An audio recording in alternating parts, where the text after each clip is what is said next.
আমরা সমস্যা হয়েছে প্রথমে আমি আমার সুজনদারে ধন্যবাদ জানাই আর জানা ডাকার লগে লগেও জানি আমরা ডাকে আইসই।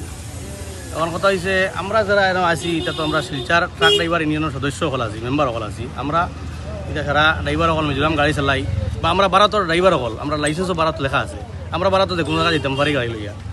একটা সমস্যা হয়েছে আমরা লগে গত মাসের 25 তারিখ মিজোরাম আমরা কয়েক জায়গা থেকে লোড লইয়া 8-10টা 15-16টা গাড়ি লইয়া লোড লইয়া যাই রাস্তাত যাবার সময় হঠাৎ মিজু সংগঠন যেমন truck driver union, tipper driver union, মালিক ইউনিয়ন সব মিলিয়া ইয়া আমরা গাড়ি যেন যেখান পাইছে ওখান মাল বালি উল্টাইয়া ফেলানি লাইছে।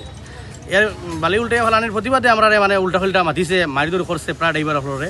তখন আমরা আই গেছিলাম আইয়া তখন তারা আবার 28 তারিখ একটা আইন কানুন বা করছে তারা লোকাল সংগঠনে 1 তারিখ থেকে কোনো জাত বালি লইয়া আসাম তাই কোনো ড্রাইভার অকল মিজোরাম উঠতে পারতো না।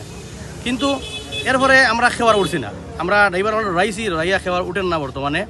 এখন আমরা শিলচার ড্রাইভার ইউনিয়ন থাকি লইয়া আমরা একটা মেমোরেন্ডাম রেডি করছি। মেমোরেন্ডাম রেডি করিয়া পলাশিব এসপি, আইজল ডিসিএসপি বা Aizawl CM, Assam CM, Silchar DC SP, Hailakandi DC SP, এখন আইসি করিমন ডিসিএসপির এসপির কাছে দেওয়ার লাগে মেমোরেন্ডাম। আর আমরা লগে বরাকবেলির যা সংগঠন আছে সব সংগঠন আমরা লগে সাপোর্টও আছে। ওটা আমার কথা। এখানে মানে শুধু কি ওই বালুর গাড়িটাই বালুর গাড়ি বালু লইয়া কোনো ড্রাইভার মিজোরাম উঠতে পারে না। আসামের ড্রাইভার যাইতে পারে মিজোরাম। এই ব্যাপারে তারা মিজোয়ে কোনো আইন বানাইছে কিনা আমরা মানে তারা পাবলিকে কোনো আইন বানাইছে মিজোরামতে বা ট্রাক আইতে পারে আসাম আইয়া বালু লইয়া যাইতে পারে, এই কি ব্যাপার?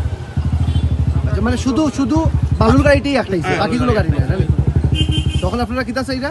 এখন আমরা চাই আর আমরা তারা তো তাও করে তারা পাবলিককে তারা সরকারে তারা সাপোর্ট করে। আমরা চাই আর আমরা সরকারে আমরা সাপোর্ট করুক, পুলিশ প্রশাসনের দৃষ্টি আকর্ষণ করি আর তাই আমরা সাপোর্ট দেখবা এই ব্যাপারে কিছু বুঝার লাগে ওটাও সন্তান দিয়ে রাখি।